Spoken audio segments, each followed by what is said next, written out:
Hello everyone, today we are going to study transcription in prokaryotes in this video और इसमें हम discuss करेंगे introduction, central dogma, transcription unit, process of transcription in prokaryotes और फिर hand written notes हैं जिससे आपको ये आइडिया लग जाएगा कि एग्जाम्स में जब क्वेश्चंस आएंगे तो आपको आंसर्स कैसे लिखने हैं and then there will be one question for you as a quiz जिसका आंसर आपने करना है कमेंट सेक्शन में। So welcome to the channel learn with me और मैं हूँ शीलू पचौरी। चलिए तो हम सबसे पहले बात करते हैं ट्रांसक्रिप्शन के डेफिनेशन की। अगर हम एकदम सिंपल वर्ड्स में ट्रांसक्रिप्शन को डिफाइन करें तो हम कह सकते हैं कि the formation of RNA by using DNA is called transcription. पर अगर हम एनसीईआरटी की लैंग्वेज की बात करें तो we can define the process as the process of copying genetic information from one strand of the DNA into RNA is termed as transcription. Transcription की process के time only one strand of the DNA is copied into RNA. It is a important point you have to remember. Now next we have to study about the central dogma. इसको propose किया था Francis Crick ने। Central dogma में इन्होंने बताया कि genetic information एक unique direction में फ्लो होगी that is from DNA to RNA and that process is called transcription which we have to study in this video and then when the genetic information transfers from RNA to protein that is जब genetic information RNA से protein में transfer होगी तो उस process को हम कहेंगे translation. कुछ वायरसेस में आरएनए से डीएनए भी बनता है, इसे हम कहते हैं रिवर्स ट्रांसक्रिप्शन, बट ये हायर ऑर्गेनिजम्स में नहीं होगा। And the process of formation of DNA from DNA is called DNA replication which we have already discussed in our previous video. अब हम पहले ये जान लेते हैं कि ट्रांसक्रिप्शन के टाइम पर डीएनए की एक ही स्ट्रैंड कॉपी क्यों होती है, दोनों स्ट्रैंड्स कॉपी क्यों नहीं होते, and after that we will study the process of transcription in detail. So now let's imagine that these are the two strands of DNA. एक की पोलैरिटी है 3 प्राइम टू 5 प्राइम डायरेक्शन और दूसरे DNA की polarity है 5 prime to 3 prime direction. आपको याद होगा कि डीएनए के दो स्ट्रैंड्स एंटी पैरेलल होते हैं और दोनों अपोजिट डायरेक्शंस में जाते हैं। Besides that you should also know that adenine हमेशा थाइमीन के साथ डबल बॉन्ड्स का फॉर्मेशन करता है और साइटोसिन ट्रिपल बॉन्ड्स का फॉर्मेशन करते हैं ग्यूनाइन के साथ in the case of DNA. अब आरएनए में क्या डिफरेंस होगा? When we are talking about RNA, RNA में एडेनिन बॉन्ड बनाएगा यूरेसिल के साथ। This is the only difference between DNA and RNA. और ग्यूनाइन ट्रिपल बॉन्ड्स का फॉर्मेशन करेगा साइटोसिन के साथ just like DNA. So the only difference between DNA and RNA is thymine is replaced with uracil in the case of RNA. Now transcription का process के time पर both the strands of DNA, these are the two strands, एक दूसरे से separate हो जाएंगी और आएगा एक आरएनए पॉलीमरेज एंजाइम। इसका पूरा नाम है डीएनए डिपेंडेंट आरएनए पॉलीमरेज, जो हमें अभी आगे डिटेल में पढ़ना है। और उसको हम डीएनए डिपेंडेंट इसलिए कह रहे हैं क्योंकि ये डीएनए से ही सारी जेनेटिक इन्फॉर्मेशन ट्रांसफ़र करेगा आरएनए में। अब आरएनए पॉलीमरेज एंजाइम जो न्यू स्ट्रैंड सिंथेसाइज करेंगे it will move in this direction और इसकी पोलैरिटी होगी 5 प्राइम डायरेक्शन से 3 प्राइम डायरेक्शन में, जो कि इसके टेम्पलेट स्ट्रैंड की बिल्कुल एंटी पैरेलल होगा।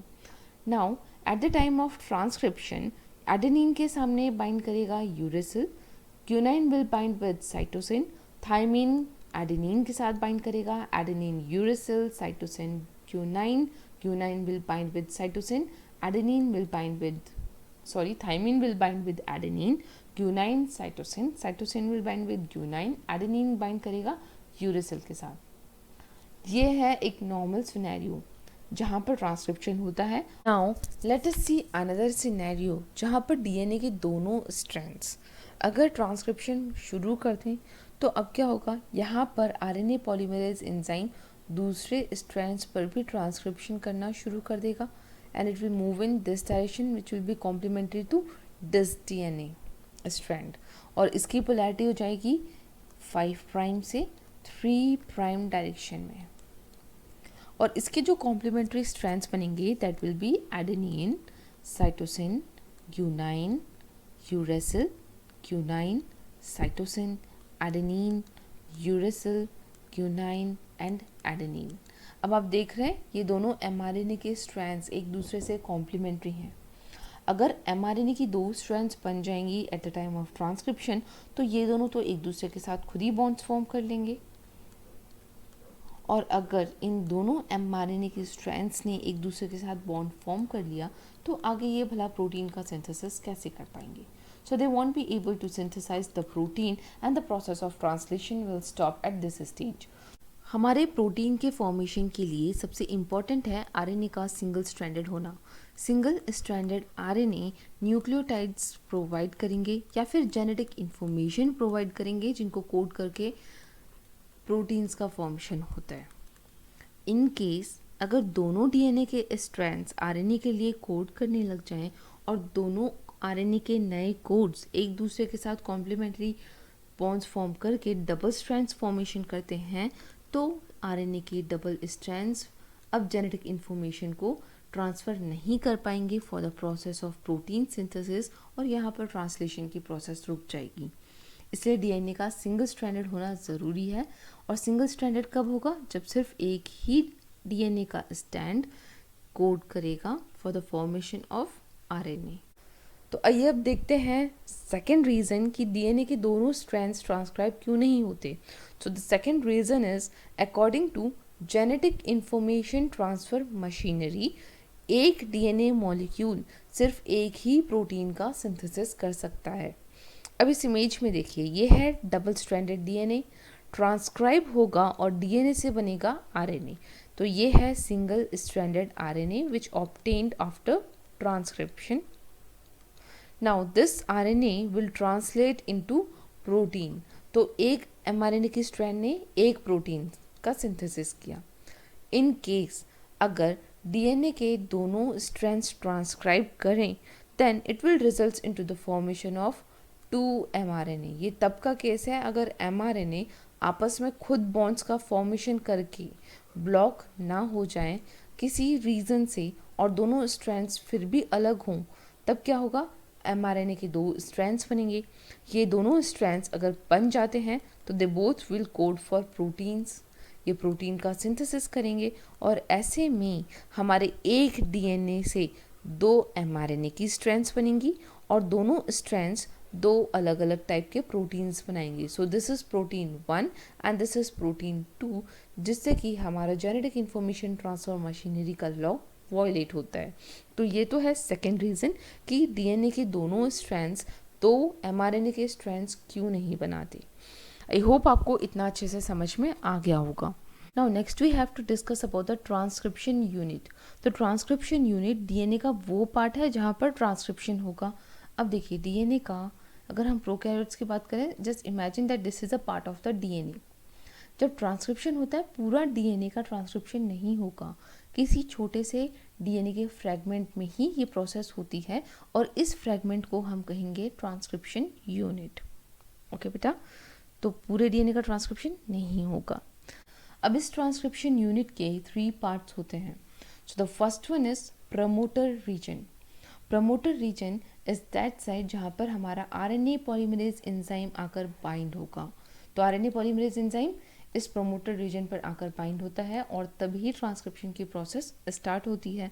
सेकंड है स्ट्रक्चरल जीन्स। स्ट्रक्चरल जीन्स ये पार्ट हैं जो प्रोटीन्स का फॉर्मेशन करेंगे या फिर जहाँ पर एंजाइम्स और प्रोटीन्स के फॉर्मेशन के लिए कोडिंग होगी, that is structural genes. So terminator वो रीजन होता है जहाँ पर कुछ स्टॉप होता है। इसके नाम से ही इसका पर्पस समझ में आ रहा है। यहाँ पर टर्मिनेशन की प्रोसेस रुक जाएगी, स्टॉप हो जाएगी, इसलिए हम इस पार्ट को कह रहे हैं terminator region. This is the terminator region. जैसे ही आरएनए पॉलीमरेज यहाँ पर पहुँचेगा, ट्रांसक्रिप्शन की प्रोसेस स्टॉप हो जाती है। DNA that has 3 prime to 5 prime polarity, उसे हम कहेंगे टेम्पलेट स्ट्रैंड। दैट मीन्स ये वो वाली स्ट्रैंड होगी जो यूज होगी for the formation of RNA. DNA की दोनों स्ट्रैंड्स आरएनए फॉर्म नहीं करेंगी, सिर्फ 3 प्राइम टू 5 प्राइम वाली डायरेक्शन की डीएनए ही आरएनए सिंथेसाइज करता है। अब ये क्यों करता है? इसका रीज़न है कि जो हमारा आरएनए पॉलीमरेज एंजाइम है, जो एक्चुअली ट्रांसक्रिप्शन में इन्वॉल्व होगा, आरएनए की न्यू स्ट्रैंड सिंथेसाइज कर सकता है सिर्फ 5 प्राइम से 3 प्राइम डायरेक्शन में। और ये तभी पॉसिबल है जब डीएनए खुद 3 प्राइम टू 5 प्राइम हो, तभी तो इसका जो कॉम्प्लीमेंट्री स्ट्रैंड बनेगा एमआरएनए का, उसकी पोलैरिटी होगी 5 prime to 3 prime. So this is the reason why only this strand, that is template strand, is involved in RNA synthesis. And the other strand of DNA which has a polarity of 5 prime to 3 prime is called coding strand. इसका नाम तो coding strand है, पर ये RNA के लिए code नहीं करेगा, सिर्फ template strand will code for RNA. And coding strand का नाम कोडिंग स्ट्रैंड इसलिए है क्योंकि जो ये नया आरएनए सिंथेसाइज होगा वो एग्जैक्टली सिमिलर होगा टू द कोडिंग स्ट्रैंड। आइए अब इसको और अच्छे से समझते हैं हम। आप इस इमेज में देखिए, तो डीएनए की वो स्ट्रैंड जिसका डायरेक्शन है 3 प्राइम से 5 प्राइम में, ये एक्ट करेगा हमारे टेम्पलेट्स की तरह। And the other strand which has a polarity of 5 prime to 3 prime, it is called coding strand. This is the coding strand. अब आप देखिए, टेम्पलेट स्ट्रैंड जब जेनेटिक इन्फॉर्मेशन ट्रांसफ़र करेगा for the synthesis of RNA, तो जो RNA की नई strand बनती है that is exactly similar to that of the coding strand. Difference कहाँ आएगा? थाइमीन की जगह पर अब यूरेसिल्स प्रेजेंट होंगे और बाकी सब एग्जैक्टली सेम है। देखिए, टी है तो यू आ जाएगा, सी सी ए टी है तो यू आ गया, जी जी सी ए and the entire strand of the RNA is exactly similar to that of the coding strand. Now in the transcription unit we have upstream and downstream regions. Promoter आकर attach होगा upstream region पर. That upstream region is located toward the 5 prime end of the structural genes of coding strands.